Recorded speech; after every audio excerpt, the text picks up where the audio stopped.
Hi guys, it is Jackie with Pocket of Preschool, and I'm coming to you guys live tonight to tell you all of the fun things we are doing in my preschool classroom for a birthday theme. My classroom is a multi-age, so it's a mixed age group. So I have 3, 4, and 5-year-olds all in the same classroom, and I teach half day, but I did teach full day for 12 years before I did this.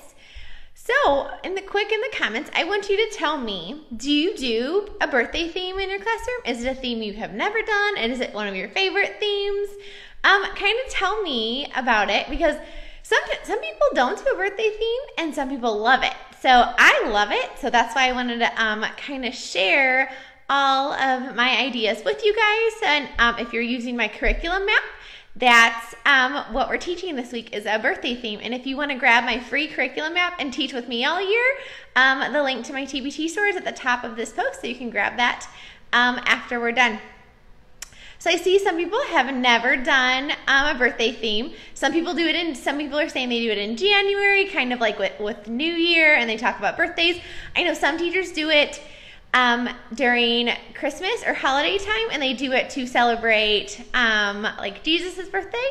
And some people do it in the fall, like during back to school, because it's a theme that builds classroom community. Because I mean, what kiddo doesn't love talking about themselves and talking about their birthday and how old they are and all of their favorite things and all of that. So what I'm going to do, I'm going to jump right in, and I'm going to take you guys on a tour of my classroom and show you guys some activities that I love. And then, yeah, and then we'll, at the end, we'll do a quick Q&A if you guys have any questions for me. So I'm going to flip it around and kind of show you guys what's going on. All right, so this is my dramatic play center. So you can tell it is decked out for a birthday theme. And if you guys have never done a birthday theme, because I see a lot of people have never done one, it is so much fun. It's really great to do with in connection with an All About Me theme too. So this is our home living, our pretend center, and I just added birthday themed props. So basically everything that was on this shelf, I kind of took some of it off and put it away, and I traded it out for birthday themed props. And this morning for table time, my kiddos cut strips, and and then I put them together, and my other teacher helper that helps me put these together, so that way the kids helped make the decoration. And cutting lines, let's face it, y'all, it is so boring. But if they're cutting for a purpose, and it's a real reason to cut, like, they're excited about it. So my friends helped me cut all of these, and you guys, my classroom scissor skills are rocking this year. They cut all of those chains in like 15 minutes, and I only had 7 kiddos today. I normally have 9. So they cut all of those chains. So my class is rocking scissor skills. And I know you're thinking, like, what about my little 3-year-olds who can't cut yet? So I gave them the same strips of paper, except I gave them 1-inch strips, which I can show you in just a minute. And then I just kind of made a ribbon banner with it. That way my 3-year-olds can help make the decorations too. And as you can see, my table is not set up because that's part of their play. So that's part of what they do when they come to the birthday center. They put the tablecloth on, they put out the decorations, and some of these are like old bulletin board sets, and then like some stuff that are from like the dollar store, and then there's just some masking tape, and then they can put it up with the tape, which is great fine motor. And then I have some cards, so they can make cards, which is a fun way to incorporate writing. So they can trace the top, and then the inside is blank, so they can write their name on there. And I had their name cards right here, and I don't know where they went, but they're somewhere in my classroom. But yeah, normally I have my friends' name cards right here, so they can write each other's names on the cards, or attempt to. And then I also have invitations, even though nobody does them anymore. Everybody just does Facebook invites. I think it's so important to know that they need to invite people, otherwise they're not going to know to come. And then thank you cards, because we need to create compassion in our kiddos. And my birthday cake is missing, so that means one of my kiddos has it upstairs because I teach from my house. So my kiddos sometimes take my pretend stuff upstairs. So I have a Melissa and Doug cake set, and I don't see it. I'll try and look for it. Maybe it's like in the oven or something. And then here's some presents. So all the labels and all the printables you see for my birthday dramatic play are included in my birthday dramatic play pack in my TBT store. And then these are just some bags, and I have small and kind of like a medium size and a large, and so they can talk, you know, they can be like, oh, this is a small present, this one is a big present, this is a small bag, this is a big bag. So they can talk about math and sizes and make comparisons as they play. And then I have cards. And when I do my pretend, or every pretend theme I send home a parent note, and it asks for them to donate any extra birthday things. And you will be surprised, and parents will bring in bags of stuff for you, and it'll be their birthday stuff. And I just laminated these so I can have them for longer. And then they can write on them with a dry erase marker, and then they can erase it, so that way we can use them over and over again. And then of course we have hats. Gotta have some hats. And then for small group today, the kiddos made these balloons, which I'll tell you about more in a minute. And then under the sink, we traded out our regular cookware, or our regular dishes, for party plates. And these are all plates that parents have donated to me over the years. And then we have napkins, and then utensils. Those are my normal utensils. And then just some cups. And then in the fridge, I have lots of empty, oops, I dropped it. I have lots of empty bags. So like if they're gonna make a cake, I have an empty cake mix box so they can use their imagination. They can dump in the cake mix, and then they can measure the sugar and dump it out, and again, it's empty. But one great thing is when you're using containers, you're adding that environmental print, and they're having to use their imaginations, and you don't have to buy it. And it's things that they use at home, so they're more familiar with it. And then I do have just some ice cream. And then I have the Melissa and Doug ice cream set inside of it because I lost my Melissa and Doug container. And then I just have some regular plastic food. And then these cupcakes I made. Well, actually, I didn't make them. My kiddos made them one year. And then I've just kept them. But they fit in the cupcake thing because this is actually Model Magic, and we just rolled balls and smashed them so they would fit. And then they painted them and added some sprinkles. So that way they have cupcakes that fit our little containers, and they were free, and the kiddos made them and they loved them. Somebody says, what do I tape my labels on with? I just use Scotch tape. Like, it is nothing fancy, but all my labels just literally have a loop of Scotch tape. That's it. I'm not super fancy. Just Scotch tape. That's it. Yeah, so that is my pretend center. Oh, and then of course you have to have sprinkles. And these are real sprinkles. And then I just hot glued the top closed, but that way they can put real sprinkles on their cake. And when they're making a cake, they are actually working on sequencing. So like they have to put the cake, they have to put in the ingredients first, then they have to mix it and put it in the oven. And when they're setting up for the birthday party, they're also working on sequencing because you have to put the tablecloth on first and then the plates, because otherwise you can't put the tablecloth on if all the food's on the table. So they have to kind of work on, what do I do first, what do I do second, what do I do last. So that's really fun, and you can tell my kiddos have decorated because they have taped this to the chair. And usually if it gets kind of out of control or all the decorations are gone, I'll just take them down after they leave one day, and then they can put out more decorations the next day. So let me show you about the balloons we made today. So here are the balloons. You can tell some of them, like this one is still wet. But they painted patterns on them. So I did this for small group.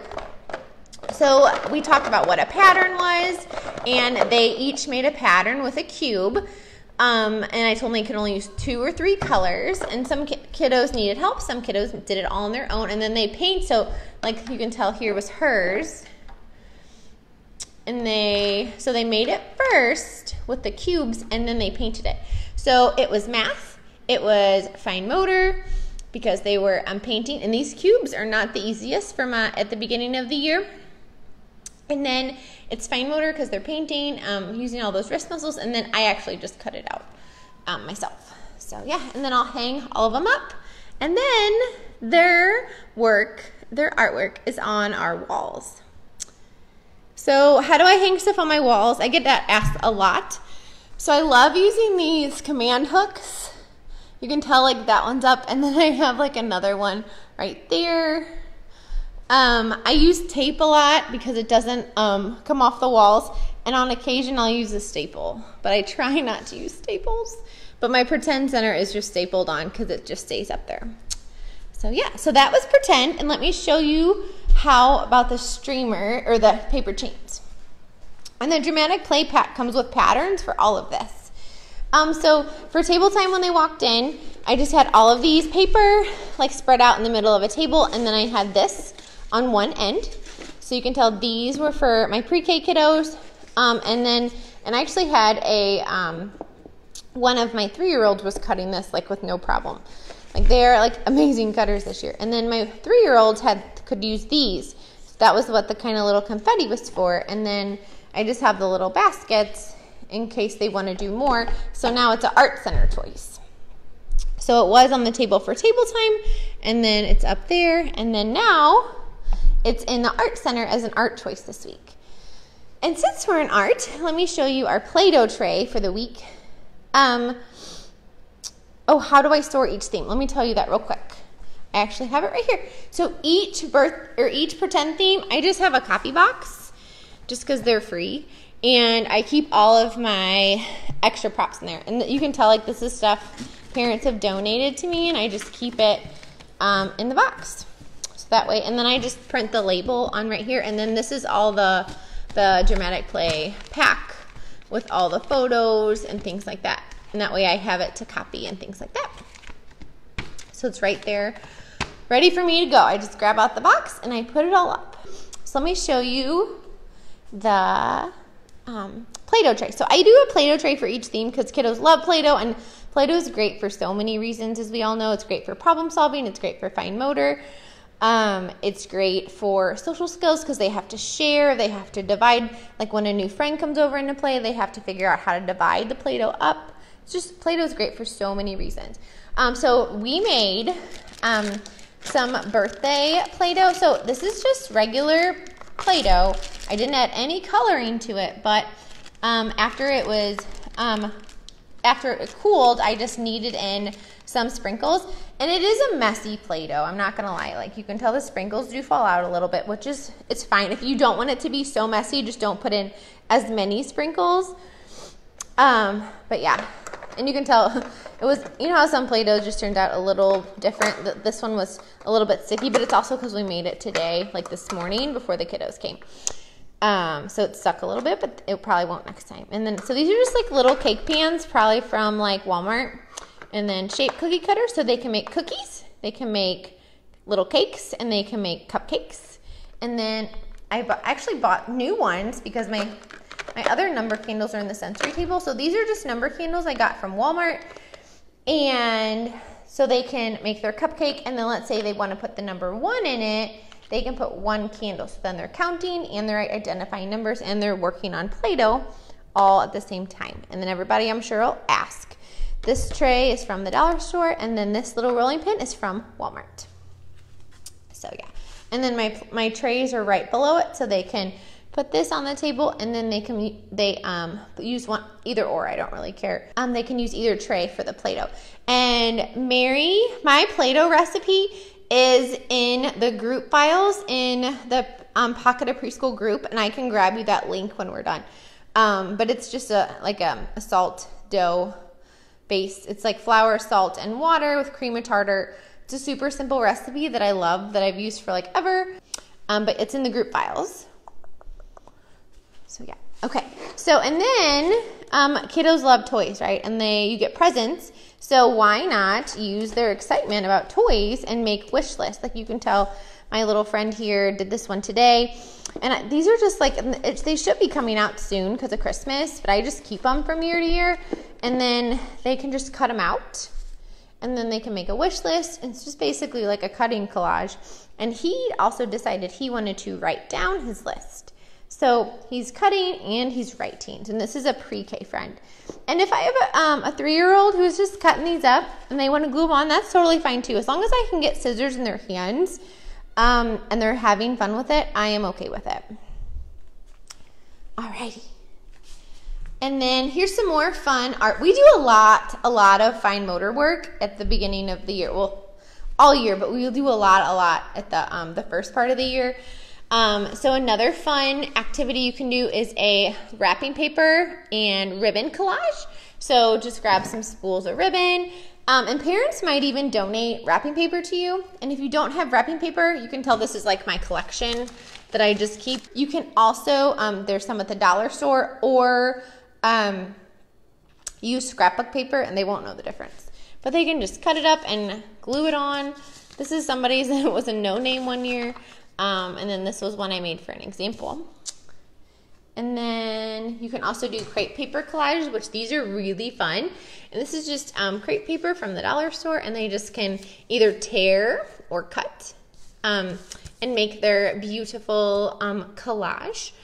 And then everybody always asks me about the scissors I use. So I just use regular scissors, and then I do put some tape around the little circle. That way I can say tape to the top or tape to the ceiling, and that way they know that this part goes up. And then for my little 3-year-olds, I love loop scissors, and these I just get off Amazon, but they bounce back open. Like I literally don't have to do work, but they're getting that starting motion. So it's kind of like if these are way too hard and they're struggling, get out some loop scissors, and your 3-year-olds can do the activity with your older kiddos, or maybe even you have pre-K kiddos that are really struggling with scissors. Grab some loop scissors, and or even if kinder kiddos who've never held scissors, hopefully that doesn't happen, but we all know it does. Grab some loop scissors, and they can cut too and do the activity. It's just a different scaffolding activity or scaffolding differentiation technique. And then you can also do icing collages. So I basically take these like little plastic cups. I love using these for art because then I can throw them away, or I even wash them sometimes, a lot of the times actually. But I like them because they're clear and they can see what's in them. So I basically just like squirt some paint in. So I do half paint and then half just like a white glue. And then I just put a little spatula in it, and then they can paint or ice their cake. And I usually use I usually cut little squares so they can pretend they're a cake, and they can ice their cake. And if you'll notice, when you spread it, you're having to turn your wrist, which is super, super great fine motor work. So yes, that's really fun. And then they love pretending to ice a cake. And then for a birthday theme, you blow out candles, right? So do a blowing painting. Here's one I have from forever ago. I just kind of keep a couple extras just so I can remember fun activities we did from the year before. So basically they just squirt some paint on their paper, and then they take a straw and they blow the paint. If that's hard for your kiddos, you can water down the paint to make it easier to blow. And make sure obviously everybody has their own straw. So yeah, but it's a great oral motor activity. And I know some kiddos, one year I had a kiddo who drooled a lot. So we did a lot of blowing activities to help them build those mouth muscles. That way kind of like wakes them up too. So if you have a kiddo who drools, it's great to do a blowing activity in the morning, and it kind of wakes up those muscles and gets them going. Chewy things are also really good for that too. But it's really fun to be, or you can, I know I'm all over tonight. You can also do dots, and they can blow the dots. Here, let me see if I can do it. So you can see what it looks like. So you can see it kind of just like splatters, and it's super fun. They like love it. And then throw the straws away when they're done. So these squirt bottles, these are actually like from like the kitchen section. I think they're for like restaurants or something, like put salad dressing in and stuff. Make sure though, if you buy some, you get some with the top, because I had to put toothpicks in mine with like hot glue. because they clog if you don't. So yeah, that's what I love. I love these for that. And the kids can use them too once they get used to them. And if they squirt too much, oh well, we can just start over. So that's some fun fine motor activities. And everybody always asks what my shelf looks like. So the first, this is what my art shelf looks like. When I have a theme, it has the themed activities on the top with my themed Play-Doh tray. And then the rest of my typical art center stuff is at the back with the easel. And I see people are asking me to make lesson plans. So my lesson plans change so much. Well, not so much. I would say they're probably half different from the year before. There's some activities I do every year, then there's some I change up based on the kiddos I have.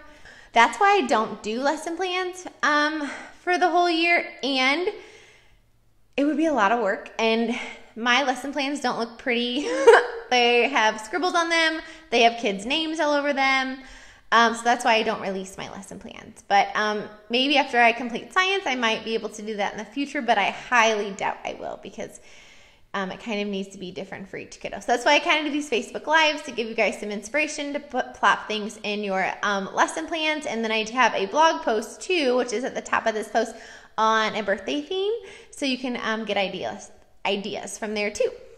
So, okay. So this is another super fun sensory and fine motor activity. And I know some of you can't use shaving cream. So maybe you could use like conditioner, or maybe you could even just use like a paint mixture, maybe put some flour in it. But basically you just take some shaving cream and then you pretend this is a cake and they ice the cake. And do you guys see how I'm having to move my wrist? I'm having to manipulate the bowl. And, so it's really great for fine motor, and it's really fun. And they get that back and forth motion going. And at the end, I let them put real sprinkles on their cake.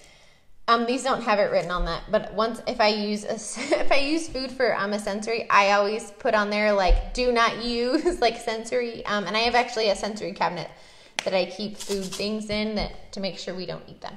But yeah, so that's really fun. They get to ice the cake, and actually this is not my own idea. I got this idea from one of my amazing teachers that I worked with when I worked for my school district. She was awesome. So shout out to her for sharing that idea with me so I can share that idea with you guys. And then we also do a class book. This is the one from last year, but it's super simple. How many candles are on the cake? And they color their cake, and then they count out that many candles, and I just cut up paper strips, nothing fancy. And then I write the number, and that way they can go 3 candles on the cake. 1, 2, 3. And then turn the page. 4 candles on the cake. 1, 2, 3, 4. There's 4. So I don't know about you guys, but my kids read class books over and over and over. So because on the bottom, see that little bottom of my library shelf, that's where I keep my class books. So it'll go on there, and then we'll have it all year, and it's a great math activity. I can assess counting at that time as well. So yeah. And that's all of the birthday themed math and literacy activities are in my birthday math and literacy centers pack.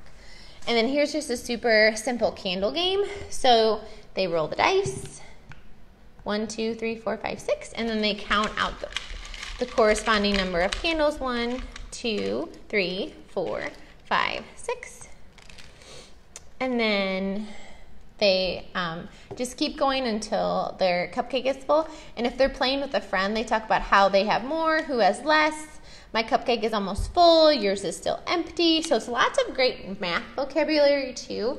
And these candles are literally from Walmart. They're like $1 a pack, but they're awesome and they're bright and colorful. And then another fun game I have, these are just present numbers, and you can use anything with them. You can use pom-poms, I have these little mini erasers, and they just put that mini on there. You can even use little mini cars. Yeah, so a lot of my people are asking, when do I do this stuff? So a lot of my themed math and literacy centers I do for small group or If I think they can do them by themselves, I'll do them for table time in the morning. But I'll do them for small group, and then I'll put them out in the center. This is just a super simple birthday dot it, and this one I laminated, so it also comes as like, it's just a recording page. But if you don't like worksheets, just print the worksheets on colored paper, and then it's just like a game mat. So then they can just, like, they roll the dice, and then they can just cover it up with a counter or a pom-pom. So yeah, so that's a fun way to use worksheets. If you're not a worksheet person, just print them on colored paper and use them as a board. Do you mix the shaving cream with the glue or the paint? Okay, so for the icing the cake, like this, like as an art activity, I literally take paint and glue and I mix it together in here and they paint with it. For the shaving cream activity, it's literally just shaving cream. That way it's really easy to wash off. You could add paint if you wanted to, or you could even, at the end, which would be really fun, you could put out droppers with liquid watercolor, and they could drop and like color the cake that way too. That would be really fun. But yeah, this is just shaving cream and sprinkles.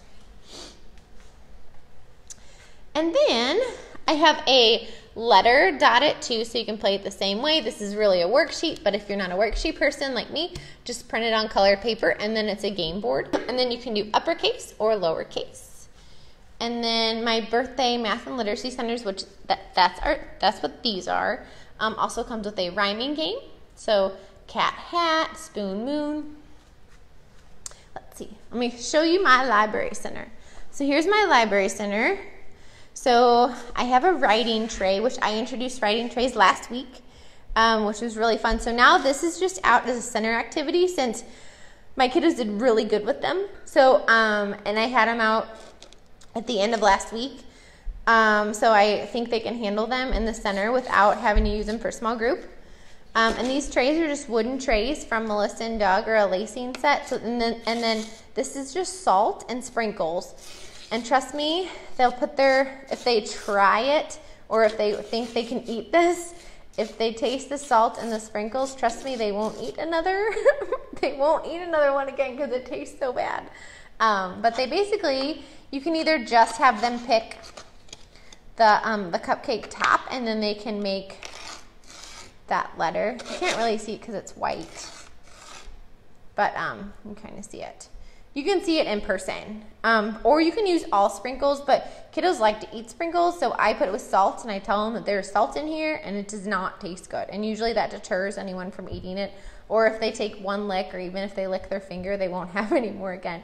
And when they're using the candle to write, it's working on that pencil grasp too.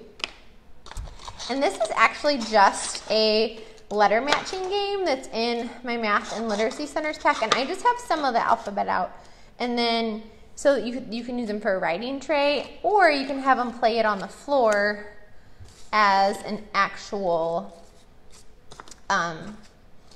like letter matching game. So there's so many ways you can use like these cupcake letters, so many ways. And then I have just some tracing mats. And I've introduced dry erase tracers already, so I can put I can put out in the center, and they know how to do it now. But if you haven't introduced like dry erase or tracing mats, just introduce it for a small group, and then they can put it out in the center. Or I might also use this as a small group, just to make sure they're doing the correct letter formation. But it's also out as a center choice for the birthday thing. So there's all kinds of fun little characters, and then there's the upper and the lower case. And it's also great fine motor to have to erase as well. All right. And then here is my birthday writing table. And I love birthday because you have to write cards and you have to make things for people when it's their birthday. And kids love doing that. So people are wondering what's in the writing tray. It's just salt and sprinkles. You can also dye the salt. I do that a lot. Or you can use colored sand too. It's up to you. So I have my birthday words, and then I have this little chart here that says what cards need, and they need pictures and words, just a kind of a reminder of what a card needs. So you kind of have to have both. And then I have these little happy birthday strips they can glue on. These are, my 3-year-olds love using word strips. They love them. And then I have the themed writing paper out. And then I just have blank cards that they can write and make for whoever. And then these are cards from the dollar store. These are those number cards. Like this one's for 1. And I just use a Velcro dot. So it's kind of like a card book. So 2. And I wanted them to stay close. That's why there's the Velcro. And then this one's 3, but it was kind of hard to see, so I just wrote it with a marker. And I think it just goes up to 5. So if you teach, you can go all the way up to 10. And I got these cards from the dollar store. I think they're like 2 for $1 or 3 for $1 at the dollar store. And my kiddos, people are asking what age I teach. They are 3, 4, and 5-year-olds. It's a multi-age classroom. So here is an example of what one of my friends did today. She is actually a pre-K friend. She glued her happy birthday on, and then she actually wrote mom. Oh, here it goes this way. Sorry. You can see she wrote mom, M-O-M. And she used the family writing cards to do that. And these are actually a freebie when you sign up for my newsletter. And I can put that link in after we are finished for you. But yeah, so they can totally do whatever they want. They can make the cards. They can just kind of make happy birthday pages or papers to their family. It's whatever they want to do. And then I do have, in that bucket over there, I have the uppercase version of all their friends' names with the lowercase on the other side. So those are over there too as well. And then I have my birthday books as always, and I always do a shout out on a couple different ones. I really love Rabbit's Pajama Party. It's a great book on sequencing. It's a Stuart Murphy book. It's one of those math start books, but it talks about they have a slumber party and they do different things. So you can talk about sequence a lot with that one. Mr. Cookie Baker. I love Mr. Cookie Baker. We use this one a lot for so many different themes. And it's by Monica Wellington. And then another book I love is Wolf's Coming. And it's by, I can't see, Joe Kula? K-U-L-K-A. But it's about this wolf, and they're all having to get a surprise party together for him. But you can talk about how he looks mean at the beginning. And I actually had a couple kiddos that were scared of the wolf. And then at the end, it's actually a surprise party for him. So at the end,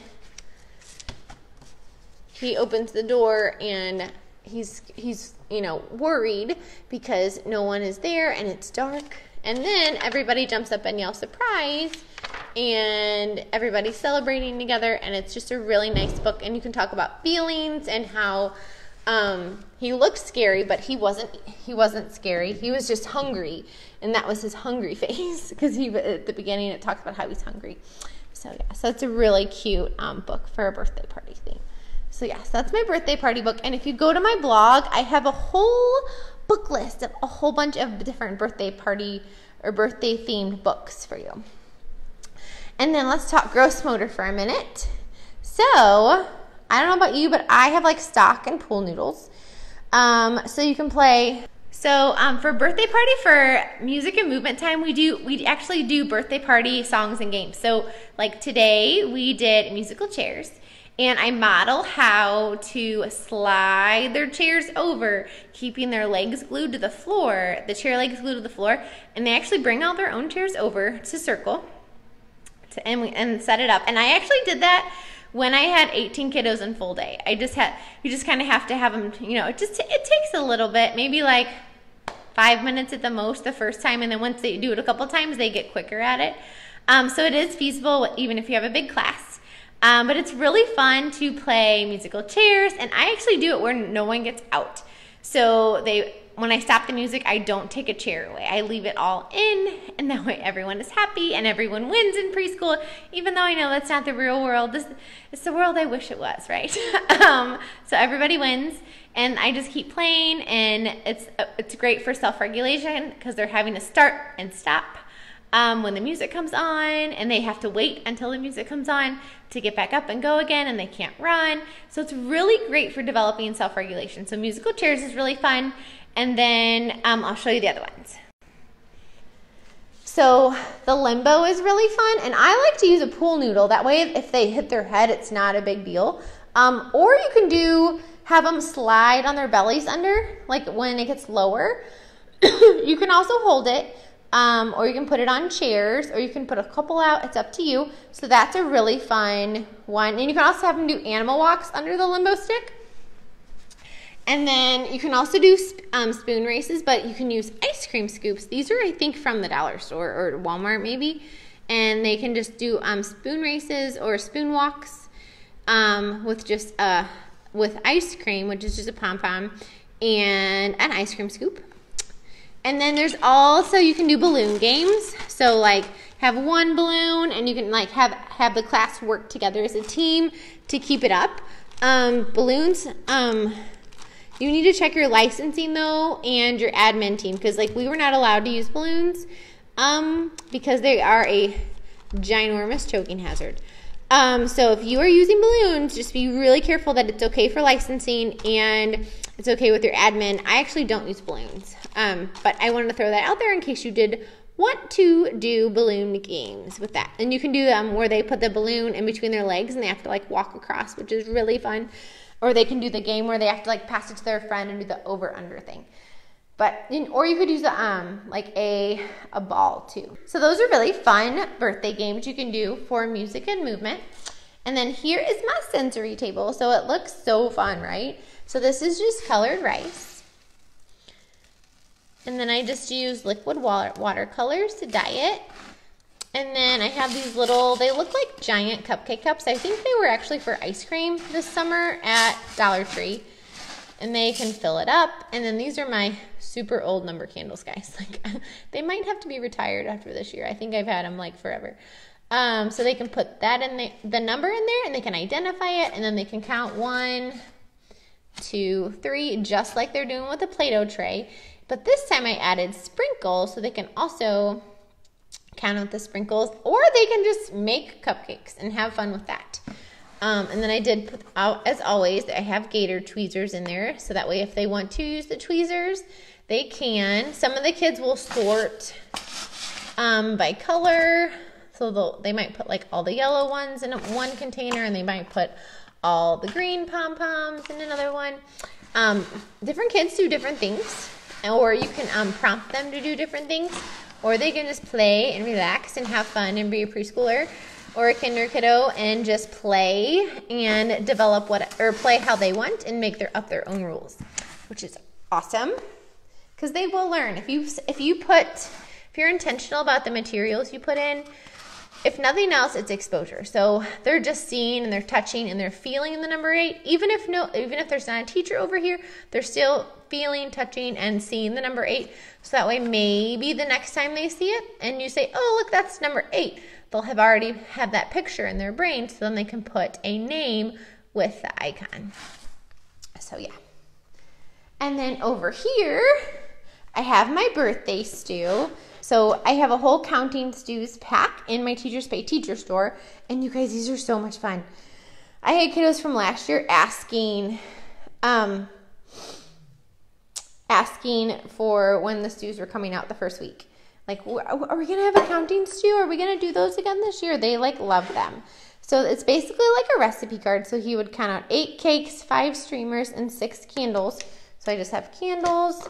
I have little cupcake counters.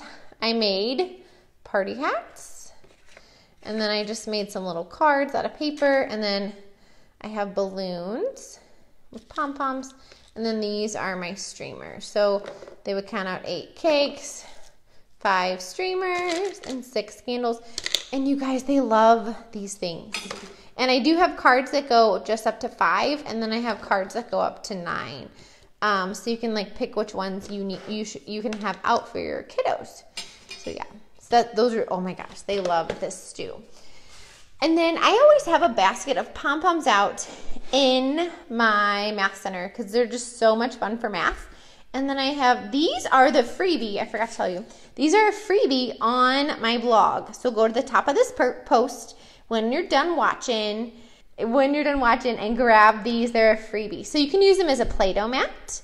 You can use them with Play-Doh, but you can also, anytime, if you're not a Play-Doh person, or maybe your kids aren't Play-Doh people, because that happens sometimes, they just use pom-poms. So they can say 3, and then they can count out 1, 2, and actually it would be awesome if they would use the tweezers. So they could go like 1, 2, 3.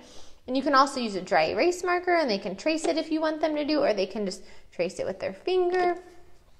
So these are really fun math mats. You can use them for Play-Doh. You can use them with pom-poms, and they go up to 20, but I just have numbers 1 to 10 out right now for my kiddos. In science, this is one of my new science packs, and I'm super excited about it. One of my pre-K kiddos was over here forever during centers. He was so excited about this 5 senses. So he was loving the smelling jars. You can tell some of them he didn't put all the way back. So basically it's a salt shaker, and then I put items inside. And then they have to shake. Basically, if they shake it, it kind of wakes up whatever's inside. This one has dried orange peels, and they smell it. They smell it, and then they have to guess off the chart which one they think it is. And some of them are tricky, and some of them they'll know. Like coffee, a lot of them will probably know. Peppermint, orange. The soap one is a little tricky. The garlic one is a little tricky. And then after they match them all up, they can sort it between a yummy and a yucky smell. And it also leads to great science discussions too. And then I have my vocabulary cards up on the wall. And then I also have the sound jars out, because with the birthday party, there's so many sounds and so many smells. So it's a perfect theme for It's the perfect theme for a 5 senses unit. And somebody was asking about the object. So the cinnamon is just a cinnamon stick. I had to buy that at Walmart. I use peppermint candy. I used dry. I literally peeled an orange and let it sit out for a week and let it dry. And then coffee. So I have coffee grounds in there right now, but I need to ask Starbucks for some beans because it's a little messy. And then I just have a dried flour in there. And then the soap. I bought a bar soap from the dollar store, and I just cut a piece of it and put it in there. And then the candy, I have Skittles. The chocolate, I actually have chocolate. And then I have a piece of garlic. Where's the garlic? So you can tell it's just kind of like a half, like a clove, I guess. So a piece of one of those. And then, so I hear with my ears because there's so many different sounds at a birthday party. So they can shake the jar. Well, that one doesn't shake. And they have to guess which one they think it is. And they can be like, oh, I think it's buttons. And they go, oh, no, it's rocks. And these containers I got at the dollar store. I actually hot glued them shut. But I did put tape on the outside so they can't see them. But the Velcro dot is on the top, so that way they can match the sound with the activity. Or with the object, sorry. So that is my science. And then I have blocks to show you, and then I have a couple questions I have out there I need answers to. And then at the light table, I just have these colored cups, which these are actually those plastic shot glasses that were at the dollar store this summer. They're really fun to build with. They look really pretty on the light table. You can also get them at a party store. Yeah, so I did decorate the salt shakers and all the 5 senses jars I decorated with tape. And then for my block center, so I kept, since it's back to school, I still have my STEM I can build cards up, and I have basically everything that was in there from the first week, or the first month, I just added birthday cups. So they can build with birthday cups. And I just got a pack from Walmart, nothing super exciting. But cups are really fun to build with, and they're perfect for a birthday party theme. And then I do have the me blocks, so they can have parties with their friends. And these are just, I took a picture of the kiddos, a full body picture. I printed them 9 to a page, and then I taped them to a Jenga block. So simple. But they love these things. And then I let them take home the whole block at the end of the year. And parents and kiddos love that too. Or you can untape them too. If you have a big class and you don't want to buy a new Jenga set every year, you can just take them off at the end of the year. So that is the block center. And then I still have this stuff over here on this side for my block center. So at the beginning of the year, I don't do like a writing journal. We do more of like a drawing journal. So I actually haven't started these yet, but I have, each one of the kiddos has a journal and they're color coordinated to match their stars and everything in my room, except of course they don't have a teal one. So I think my teal friend is on like a green one, and then I have a journal. So some fun marks you can make for a birthday theme, and you don't have to, always make letters. Like you can practice different kinds of lines. So like for a birthday party theme, you could be like, we're going to fill our page with long birthday candles. So and then you can model it down, down, down, down, stop, dot. Down, down, down, down, stop, dot. Down, down, down, down, down, stop. And look, they're actually making the letter I, a really big one, but they're also practicing that straight line. You can have them, draw. You could also, this is my journal, so I actually have a journal. That way I can model it and I'm not using theirs. You can also have them do streamers. So you can have them go like in and out, and in and out, and in and out, and in and out. And just have them fill their page with streamers. And it's really calming and relaxing. And they're just making marks. But look, it looks like the letter S. Looks like the letter C. And sometimes after they fill their page, I'll be like, what letters do you think this looks like? And they'll be like, oh, it looks like the letter S. And I'll be like, oh, okay, can you make S's all over there, around your streamers? Or they'll be like, oh, looks like a C. Oh, put a C. Whose name starts with C? What sound does C make? So it's a great way to add letters and sounds to just a simple writing writing activity. But these are the types of journals I do in the first half of the year. We do more of working on different types of lines, and then in January we actually switch to like a regular writing journal, which I have a whole Facebook Live video on that. So all right, and then don't forget, for a birthday theme too, you can do all kinds of fun name activities. If you have like a name games you love, do those. These are just my free name mats I have in my Teachers Pay Teachers store. These are free, editable. I just have them in pockets, and they can write them. You can use mini erasers. They can build on them, whatever you want. And then for organization wise, my dramatic play I put in the box. And then for all the like themed math and literacy centers, so I will put like the samples of all of the different artwork. I'll have like one of each of those in here. And these are just those iris containers from Michael's.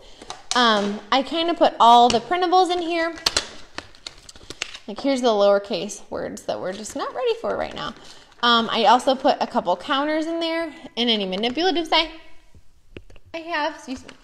That way I remember to get them out of the closet, because I'm notorious. Before I started doing this, I would put stuff out. I would find stuff and then be like, oh no, I needed it for that theme, and I'd forget. And then I usually put like a sample of a sensory idea in here. This is extra writing tray stuff. It's just extra salt and sprinkles. So I probably had extra writing trays one year, and just any extra stuff or games or printables. And then I'm not a binder girl, so I put all my math and literacy centers. I put the teacher page, and then I put the printable, or the the part I need to like print and do over again, like the worksheet part, I put it in the back. And then these are just page protectors, and I have it all in a nice big ring. And you can also put, if you have other activities, put those on the ring too. That way you remember if you have a freebie or something, put it on the ring. And then, like I said, if you're not a worksheet type of person, like here's the worksheet of the birthday dot it. So just print whatever worksheet or maybe like tracing mat or tracing worksheet. Just print it on colored paper and laminate it, or put it in a lamination pocket and use it as a tracing or like a board game. So, because that's what I do. I don't usually do the worksheets very often or at all. Oh, on the me blocks, somebody was asking about those. Let me go get one. So the me blocks, so the first day of school, I take a picture of them, like a headshot, and then I'll take a full body picture for the me block. And you can still do it now. You know, it doesn't have to be on the first day of school. But when you go to print your picture, all you have to do is select the pictures, and then it's just pick the one that's 9 to a page, and they'll print out the perfect size for a Jenga block. And then I print it on cardstock, the pictures, and then I laminate them with that thick, this is like the only thing I use those like thick 5 mil lamination pouches for. Everything else I just use the thin lamination pouches. But I just laminate them on card, so print on cardstock, laminate them with that thick pouch. And then you can tell it on the bottom, I just wrap like kind of around it long ways, just with Scotch tape. Like there's no tape on the sides. That way I can take them off easy, because when I had a class of, sometimes I had 25 in my roster when I taught full day, I would take all of them off at the end of the year and then put new kids on, because we don't have money sometimes to buy new sets for every year, especially when you have 25 kiddos and needing 25 new portfolios and everything else that goes with it. So yeah, so don't tape the sides, and then they'll be really easy to take off. Just tape around like this, go around long ways with tape. Melissa says, would you ever consider releasing a pack just for mini erasers? Melissa, it is on my to-do list. Talk to you guys soon. Have a fabulous night. Bye.